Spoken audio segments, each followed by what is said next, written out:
right, here we are. Happy Easter, everybody. Sunday, April 9th. It is Easter. I hope everybody's been enjoying their families and just enjoying the day. The sun is shining here. It's just beautiful. The weather is finally starting to turn, and boy, it feels really good, doesn't it? Coming into springtime, going outside, seeing all of the fresh flowers blooming, and just everything is waking up. So all right, so I'll give everybody a minute to come on here. I'm going to go announce where we are going here, that we are live. Hang on one sec, I'll be right back.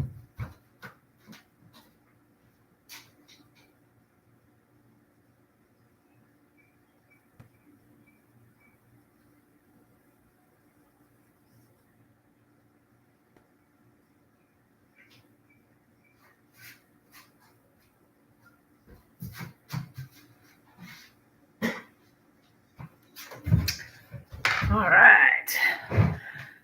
So when I scheduled this live, I was not thinking that it was Easter. So I think what we're going to end up doing is going through this a little bit, and then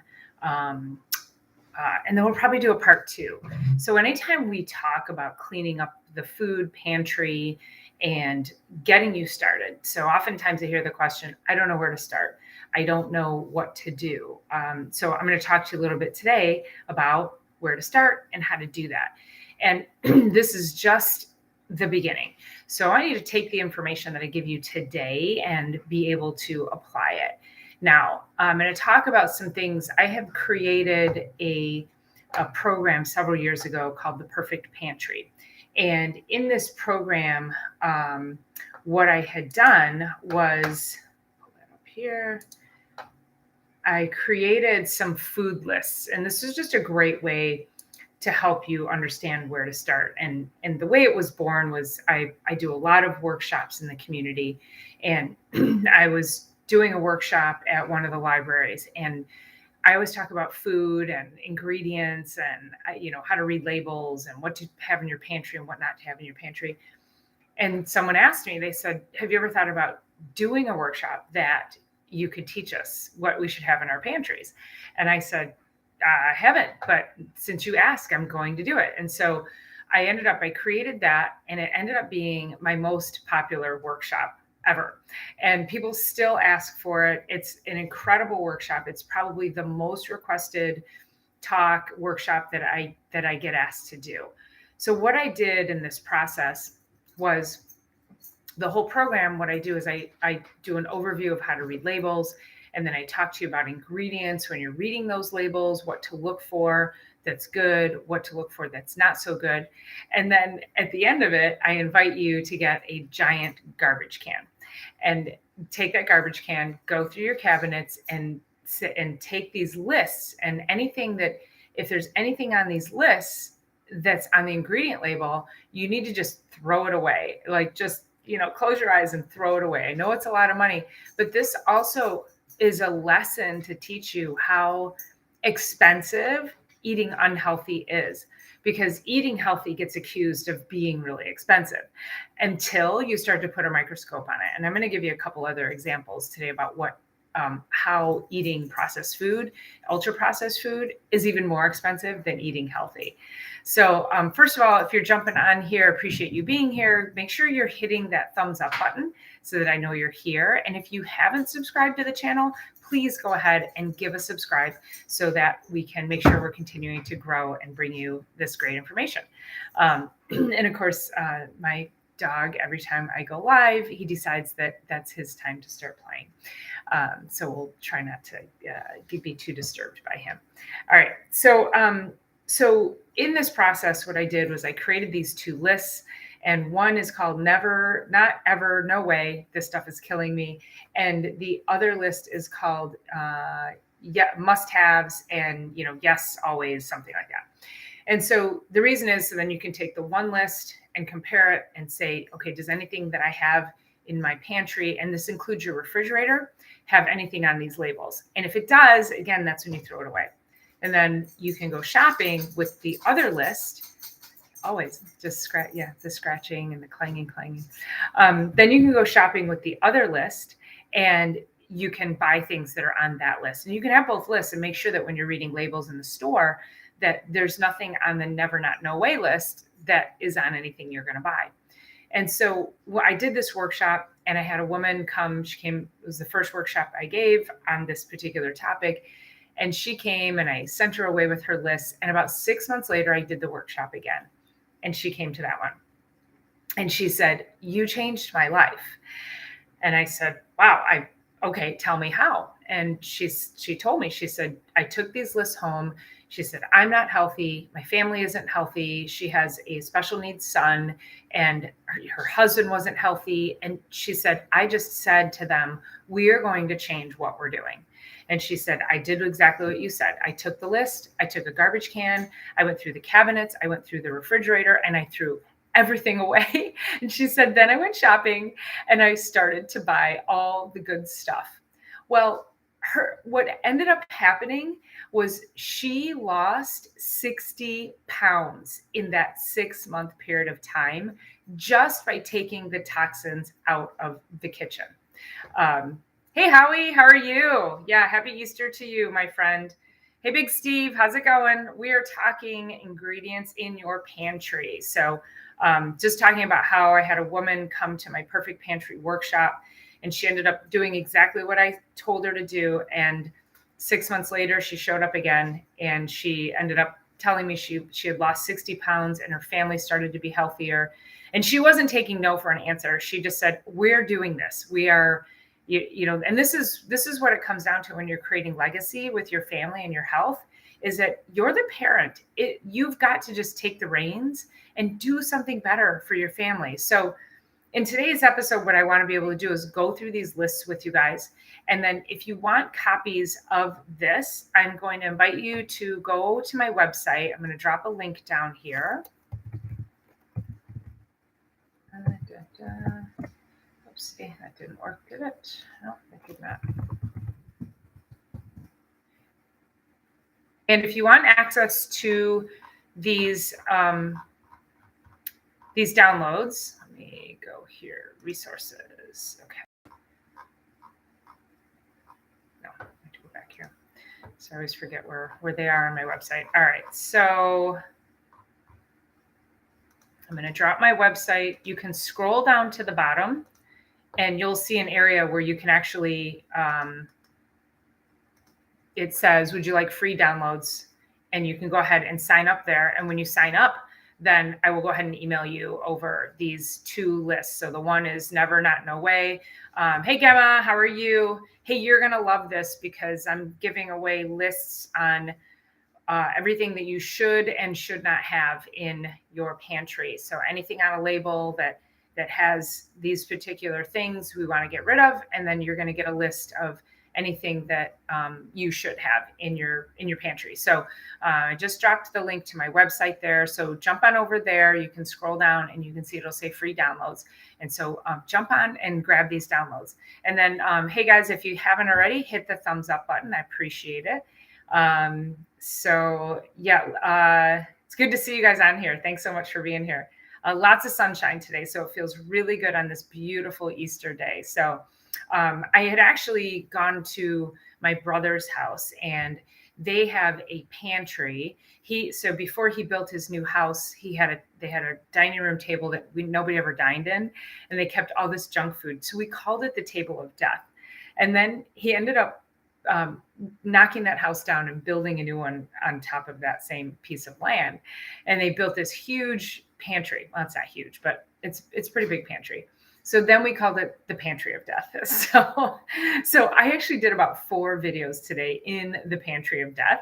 And so I talked about which, and you know, I'll go through some of these items that are on here, but the very top item is processed foods. So any helper foods.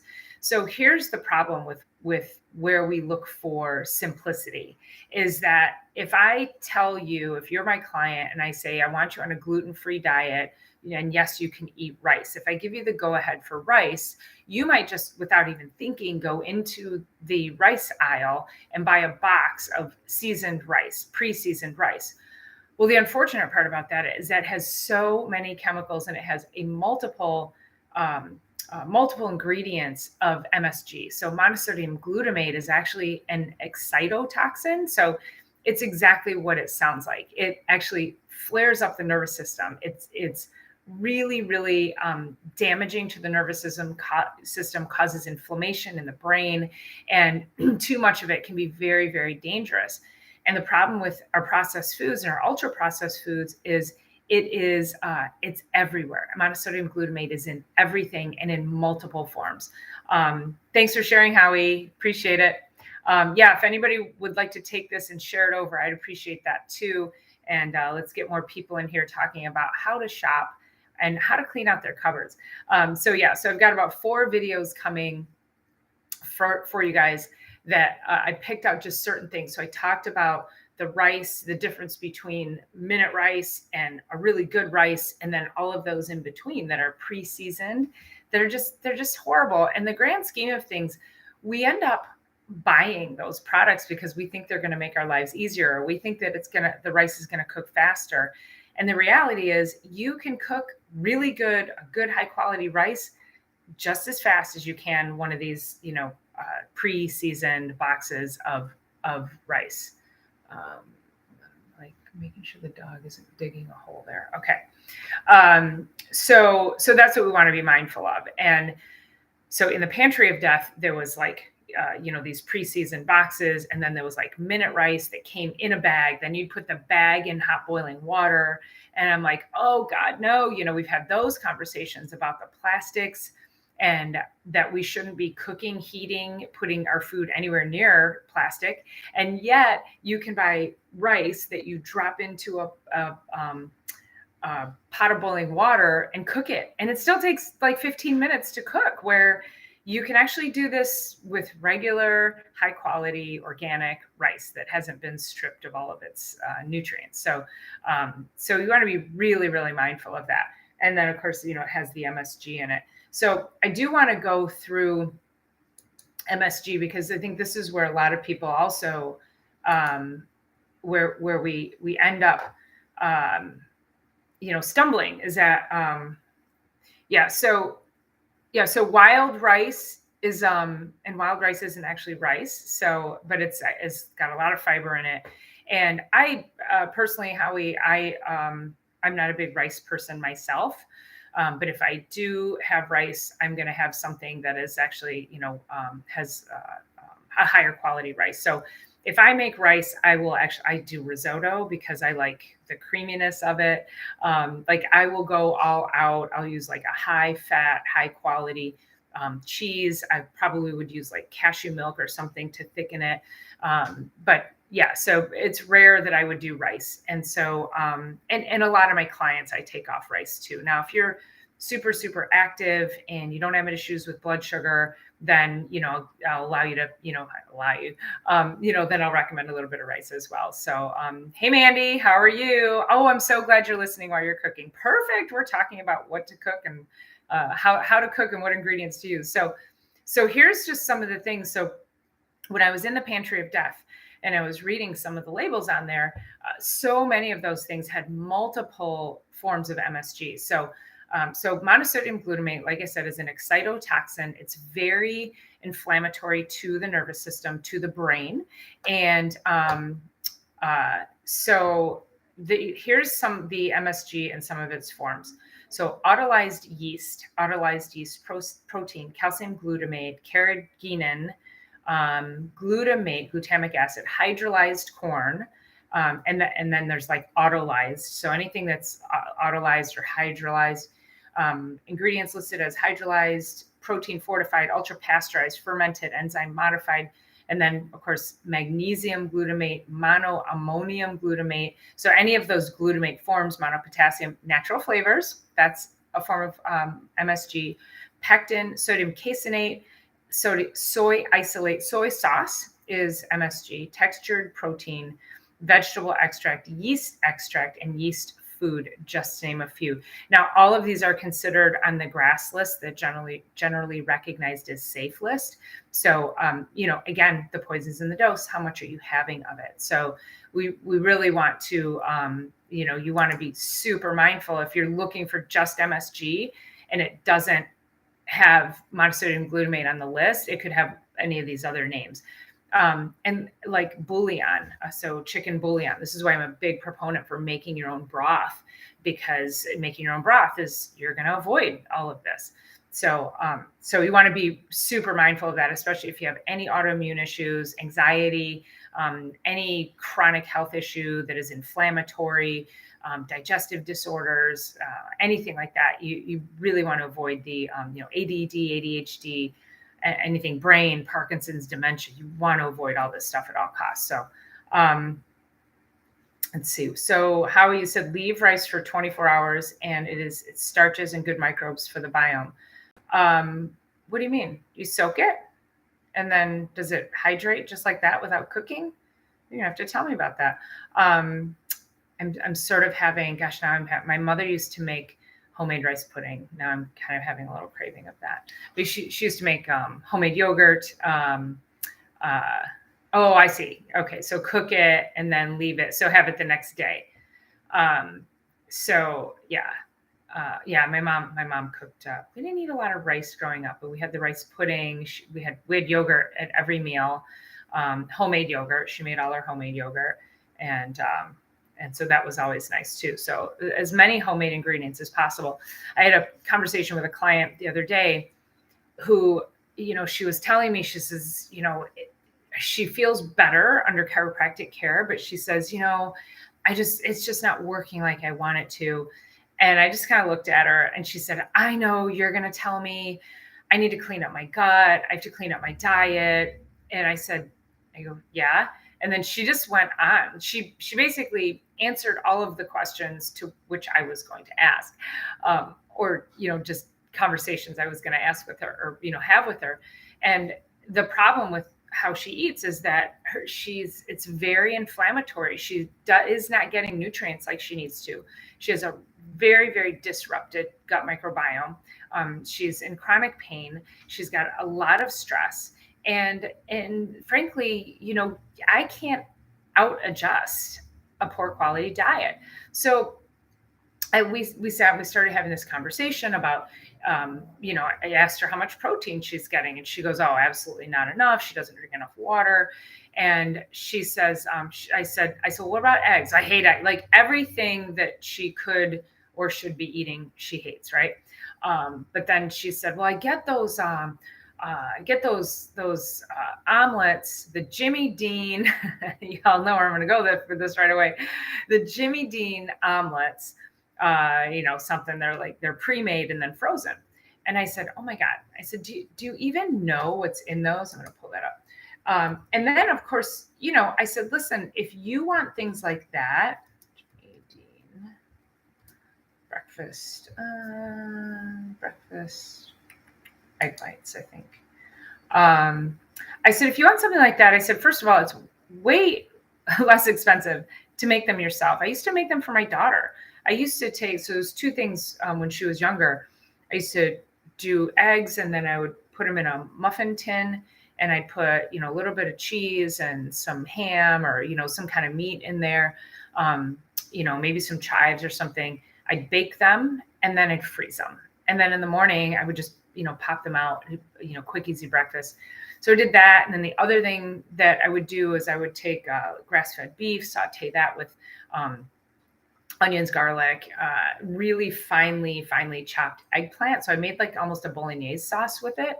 And I would take those and I would freeze those in muffin tins. And I would take that and then thaw it out in the morning and it would go with her to daycare. And, her daycare teachers are always like, what does she have in her lunch? It was always so gourmet.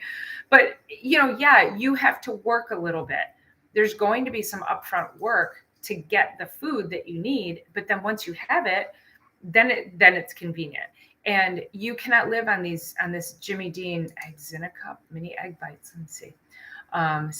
Had to forage on the Canadian tundra for the first 11 years of my life. Oh my goodness. Wow. birds and bird eggs was a treat with wild cranberries. Wild cranberries, that sounds interesting. I thought about growing cranberries. I don't think I have enough space to grow cranberries. Here's breakfast omelet minis. I don't even know the price on this because I'm looking. I'm going to look this up the next time I go to the store. But let's see, sausage and 3 cheese egg bites. Let's see, avoid factory food. Yeah, I mean, factory food isn't really food, right? It's just food-like substance. Here's ingredients. I like how they hide the ingredients too. So, okay, so here's these egg bites, these Jimmy Dean egg bites. Now, if you were to make these, it would be eggs and then whatever you put in it, right? Vegetable, meat, whatever you want to put in there. And is it easy here in Michigan? Don't you have to flood the field to get the cranberries? I don't have super sandy here, so I don't know. Hey, I have 2 Chicago Hardy figs coming. I've got blueberries. I just had my soil tested and it's an 8, and I have to do some serious amending to make sure that I get these blueberries to grow. I think I'm going to grow the blueberries in pots for the first year while I work on that piece of land back there and get that more acidic. I'm like 8. I didn't think it was 8. It's really high. Crustless bite for my kids. Also make breakfast sandwiches, pancakes. Yeah, it does. It takes its work up front, but then you have it. And now you know what's in it. So here's the ingredients. These are egg bites. So you're thinking, oh, they're egg bites. They're super healthy. They got to be fine. But here you go. Whole eggs, dairy protein base, cultured skim milk, water, which I'm pretty much anti-dairy unless it's a really high fat, high quality cheese, and then minimal at that point. Cooked pork sausage, which the sausage has monosodium glutamate in it. I love pork, but I will only buy my pork from a local farmer and it's clean. Flooding is for harvesting as they float got it. Okay. I'm gonna have to look into that. I'm gonna see if I can get my blueberry. Do they require acid too? I don't know. Because I think that would be super cool to grow cranberries. I'm going to we have a spring meeting. I'm in this, it's called Michigan Fruit and Nut Growers or Nut and Fruit Growers. And it's kind of like hobby farm people like this. And there's somebody coming to talk about growing pomegranates in Michigan. So that'll be fun. Okay. So then there's the pork that has the MSG in it, non-fat milk, cheddar cheese, more Gouda with smoked flavor, salt, enzymes, cheese. There's soybean oil, modified cornstarch, salt, citric acid, and there's your carrageenan, I don't know, whatever that is. So these are horrible. I mean, and 2 of those egg bites has 270 calories. So it's a lot because they're just loading it with garbage. So make it yourself. And I challenge you, when you start to look at what you are buying from, this is ultra processed food. This isn't even food. And so if you buy this, it might be convenient. And the misconception is that this is cheaper than making it yourself. And you could probably make this for a quarter of the cost, if not less. And so I would challenge you to make sure that, as you're starting to make this transition, maybe keep a journal and look at, if you're pulling this out of your freezer, your refrigerator, start to keep a journal of what was the price of these things and add that up. And let's look at that. I've challenged people multiple times to bring me their grocery bill and allow me to go through it with a red pen like my 3rd grade teacher would. And not with me. I mean, I didn't get red pen by my 3rd grade. I was too smart for that. No, anyway. But just keep a journal, write down. So if you go, okay, we bought Jimmy Dean sausages. Those were, $5.99. Go through, here we bought a gallon of milk. I hate milk. Unless it's coming from a cow on a farm. The real stuff. Anyway, so, but start to keep that and then add that through. So 1 grocery bill, I want you to start to keep track of that. And then as you start to clean out your cabinet, start to look at, wow, what are we spending money on? And then again, you could look at like this in here is, this 1 container has it's 2 bites. Okay. So there's two in one little box. Now, if you have a family of, if you have 2 or 3 kids, then mom and dad, or I don't know, but let's say you have a family of 4, and now you're buying, what, this would be 4 a day to feed the family breakfast. Like that's expensive. I mean, I wish I knew how much these were. Where to buy? Let's see if it shows me. Yes, I know blueberries are acid lovers. That's why I gotta get back there to amend that. So I'm gonna get some sulfur. I have some acid stuff some sulfur in my garage. I'll put that down. I'll start there. And yeah, keeping the journal. I have a lot of people keep journals all the time. I think it's really an eye opener for people to see what they're eating, how they're eating, what they're investing their time in. So, it's basically a food and exercise and lifestyle journal.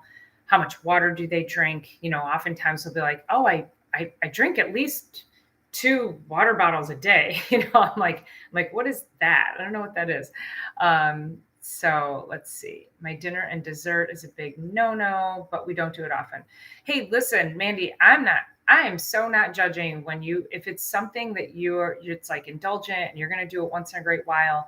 What did I just say earlier? I'm like, yeah, I indulge in things every now and then because I just like it, but it's not my lifestyle. Right. So, yeah, so peat moss is best for glue. So yeah, so I'm gonna get some peat for back there. I'll put the sulfur down. I gotta really bring that. I mean, it's an 8. It's an 8. So I did not think it was that alkaline at all.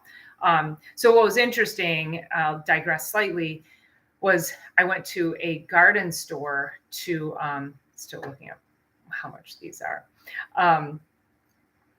Oh, you can buy these at the Dollar Tree. Oh my God. Okay. So sorry, I'm looking to see how much are they. Tell me how much they are. Here, buy online. There we go. So I went to a garden store to have my soil tested, and so they gave me the results back, and they said, and they had this expert, and they're like, he's amazing, and so she went, and it wasn't the guy who tested it, but just another woman that worked there in the garden center, and she said it's an 8, and he recommends whatever this name of this product. And I go, okay, what's the product and what's in it? So we go over and we look at the product, and I said, well, what's in it that's going to acidify the soil? And she goes, we turned it over, and it was a form of calcium. And I go, you do realize calcium is alkaline, so I've taken enough chemistry, plus I work with enough people with nutrition that I know calcium is alkaline. If somebody is not sleeping well, I give them calcium and magnesium because they're buffers. They're higher on the pH scale, and it actually helps to sleep if we can push that more.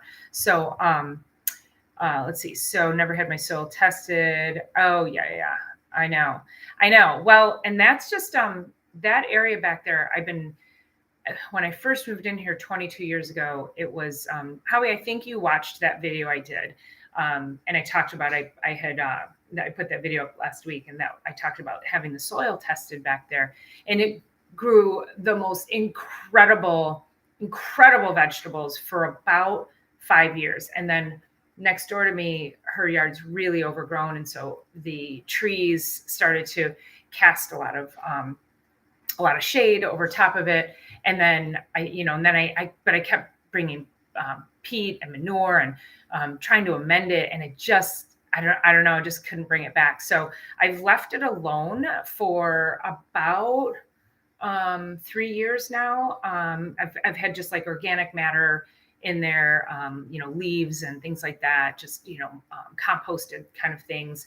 And so I'm just kind of leaving it alone. So now I'm ready to reboot it. So yeah. So I remember you talking about biochar. I'm saving my ashes from my grill. And so I'll go back there. And so the biochar will bring the acid down. And does that put more nitrogen into the soil? What's the biochar do? wood ash and biochar bring soil back to life. Yeah. So I'm going to start to go sprinkle. I was at Home Depot. I meant to get some big 5-gallon buckets to keep my ashes, my grill ashes in. So so that'll be fun as we start to unwind that. So okay, so I can't find how much these things are, but listen, take my word for it. It's way more expensive to buy these things. It's ridiculous. Plus the packaging. Plus then you have the plastic that's around the egg that now we have the, we've got forever chemicals in the plastic that's going into your egg. Like it's just, it's just not good for you. So think about making them yourself. Super easy. Tons of great recipes online. Peat moss and pine needles oh, hey, so let me ask you this. So a few feet away, so I had that in my 80-foot white pine that I lost in the storm a couple of summers ago that, oh my gosh, it was so beautiful. But it's all, they ground the stump down too. So I've got tons of pine wood chips back there. So I was almost thinking of taking throwing them into my wheelbarrow and moving them over into that area and just mulching that. And just leaving it on top, not mulching it in, but yeah, because I read that pine needles would help as well. So I think I might use some of it, but I don't know if pine needles and pine bark would be the same thing. Perfect white pine chips oh yeah, okay, cool. All right, yeah, perfect. So I think I'll mulch with the pine. I'll throw some on top and get that soil amended, but then okay, got it. Yeah, perfect. So same thing. Yes. Okay. Well, I guess there was, not that it was good that I lost my pine, but I mean, I had tons of pine needles, but there's a white pine back. There's one back in my neighbor's yard. So I could go lop off a branch on that thing. That thing's pretty big too, and put that in the garden. So perfect. Yeah. So as we grow our own food, so this is also, that you should have very few items in your cabinet, in your refrigerator. Salad dressings, make sure you're looking in your refrigerator for the things that are, the labels on salad dressings. That's another biggie. So Howie, did you see the video when I said I was walking back there to my neighbors and I stopped and I've never seen a morel in my life. And I was like, came to a screeching halt and I found like 10 or 12 black morels. And oh my gosh, they were amazing. I picked them and I think we cooked them that night or the next night. Saved my morel seeds. I didn't know morels had a seed. We ate them. There's nothing to say. No, morels don't have seeds. It's a spore. Well, I'm going to go back and look in the pine because it's coming up to morel season. So maybe there's some growing back there. I just checked a week ago and I didn't see anything. But I don't know. Maybe I'll get lucky again. That would be cool. I'll show you guys on video next time if I do. Oh, I see. Tap the morels. Got it. Okay. There was a little pile that I was waiting for them to. They looked like they were struggling, and so I was like, I'm going to leave those and see what they do. And then they kind of shriveled up. So there is another little pile back there that I didn't pick. I just left them there. So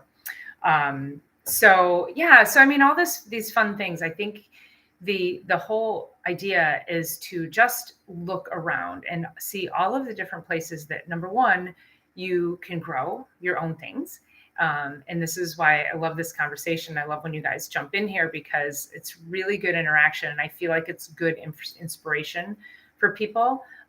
So leave my plants, go to seed. So you should see, hey, no, let's dig in the hole again. No. So in my garden, everything is left from last year. So I'm going to pull that out and, hey, sorry guys, I probably should have covered the mic. So I'm just going to pull those out and I'll throw those in for composting. So, yeah, I know. So store-bought veggies can be regrown. My mom, I have an avocado up there. So my mom died in 2019. And ever since I was a little girl, she has put avocados into a jar, the seed into a jar. Now, I don't even know how old this avocado is. It's struggling a little bit. But she died in 2019, and I was like, I'm taking the avocado. And so let me show you.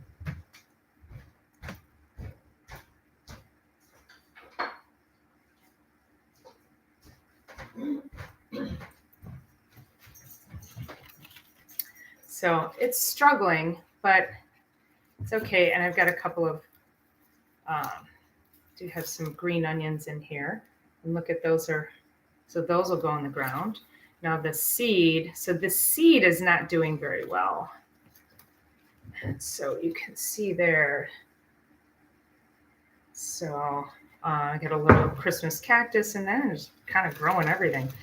There's a ton of moss in the bottom of this. I mean, there's a lot of nutrients in this water. So yeah, so my mom used to, we never got avocados by any means, but it sure is fun. Thank you. I appreciate that about my mom. I'm her legacy, raising my daughter the same way. I know. Yeah. Kenny, I know it's like, I'm not paying attention to him. So I said, every time I come live, turn the camera on, he decides he wants to play. Yeah. Oh, so it needs to be planted. I don't know though. Yeah, I guess I could put it in. Yeah, I'll try putting it in dirt. I'll leave it inside though. I think you're right. It's struggling. But so she always grew avocados. She had a little pot with lemon seeds, and there was lemons growing.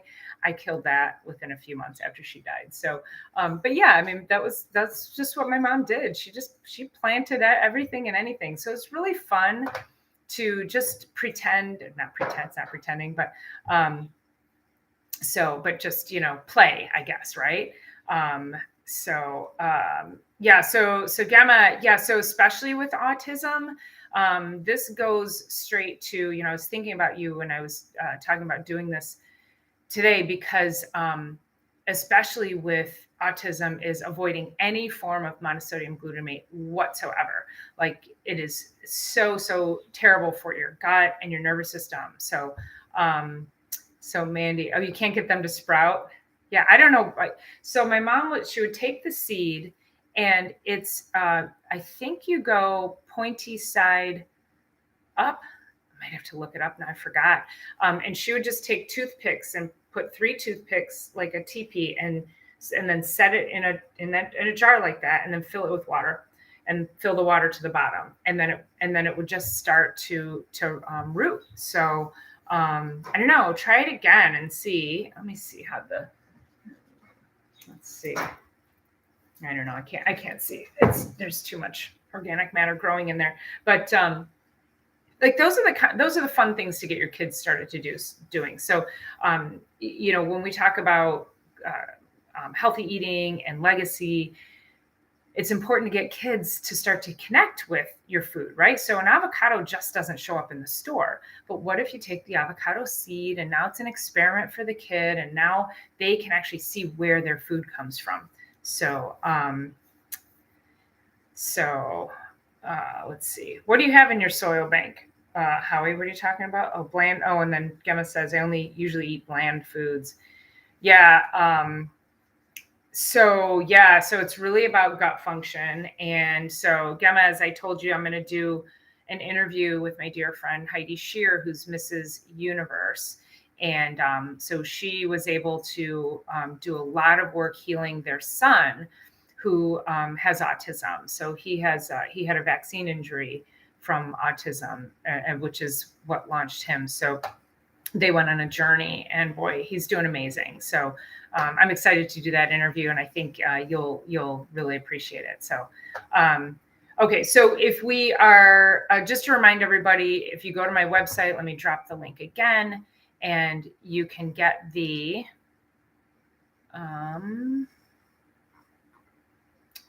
go get this here.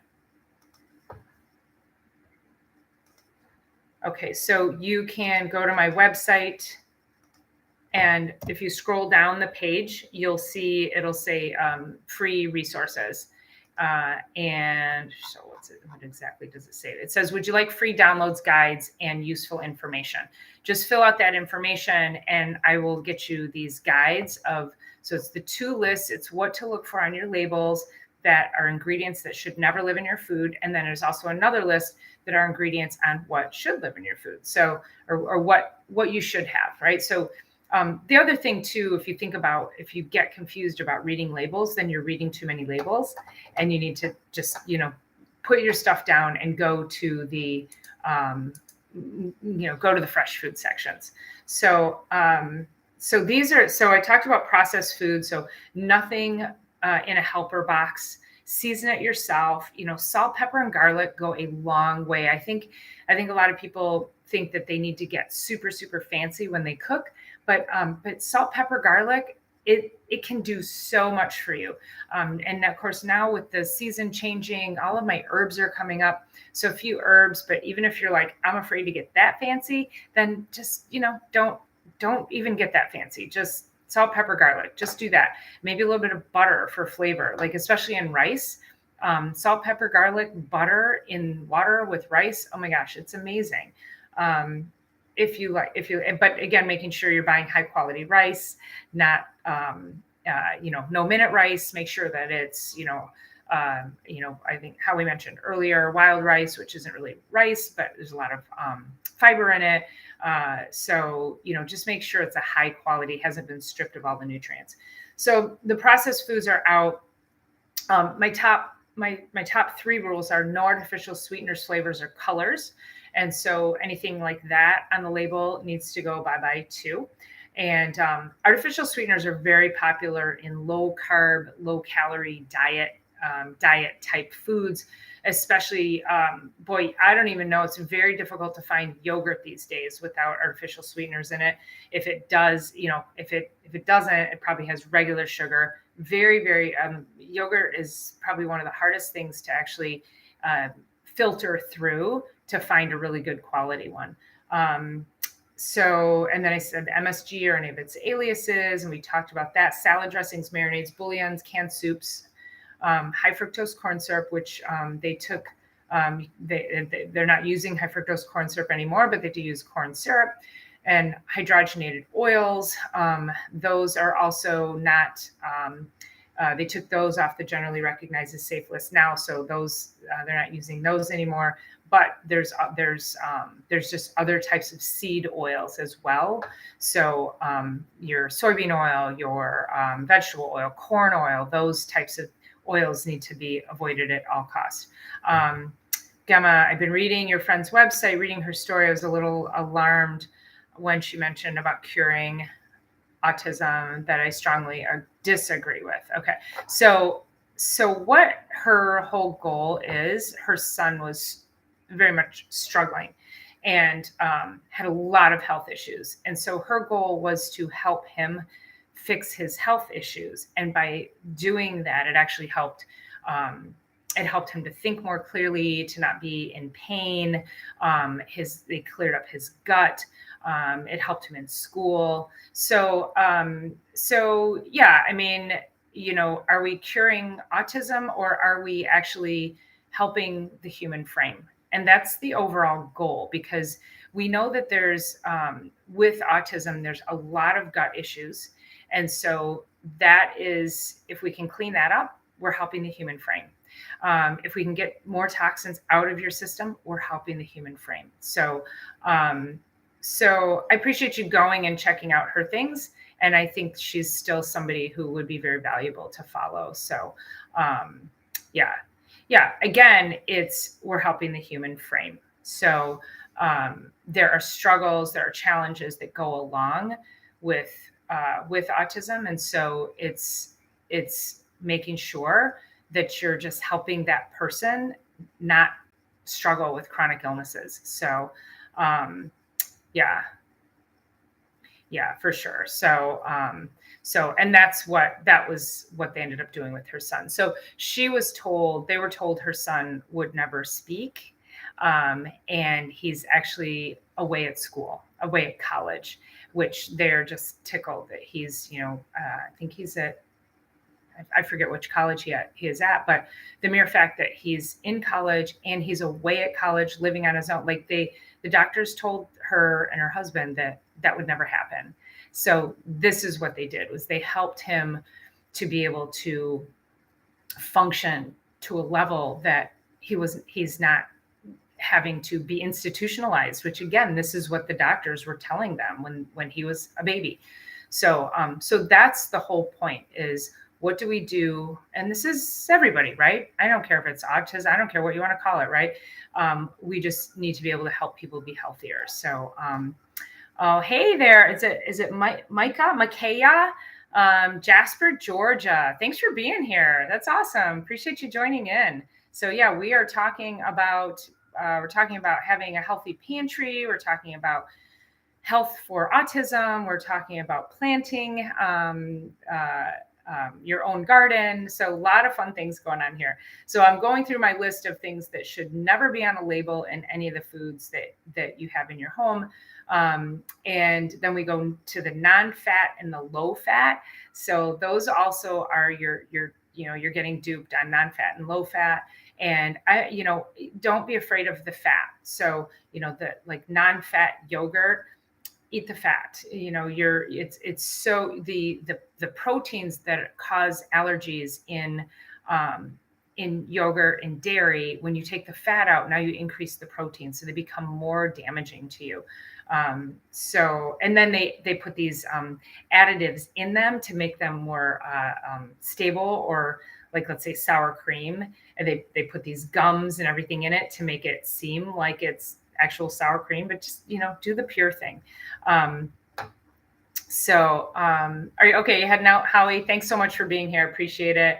And yes, it is Easter, so I'm going to go through this list, and then next week I think we'll do the what should you have in your pantry. Almost finished here, and then I'll let you all get on your way. So I talked about minute anything, no minute oatmeal. It does not take that much longer to make rice or oatmeal or anything, just if you're using the actual whole grain. Canned fruits and vegetables, I prefer that you did frozen or fresh. Obviously, frozen would be my next one, and then the last thing would be a canned fruit or vegetable. I'm not a big canned vegetable person. Soda, fashion waters, and juices usually have artificial sweeteners. Anything with nitrates and nitrites, sulfites and sulfates, those are going to be your cured meats. So you want to buy the uncured forms of that. Potassium sorbate, sodium benzoate. Now those can live in food and they can live in liquids, so drinks as well. Titanium dioxide, yes, titanium dioxide can live in your food. It is not food at all. And in many cases, let's see, foods containing gluten, wheat, and dairy, you'll want to really just watch for those, where sometimes the rice, the minute rice, has in the seasoning a wheat product. So the problem with that is if I tell you I want you to just eat be gluten free, and you're thinking, oh, rice is gluten free, and then you go and you buy this rice that has seasoning in it, it actually has gluten in it. So that's where you got to really be reading these labels. And if any ingredient doesn't sound like it is food, then it's not real food. So put it back and don't eat it. Okay.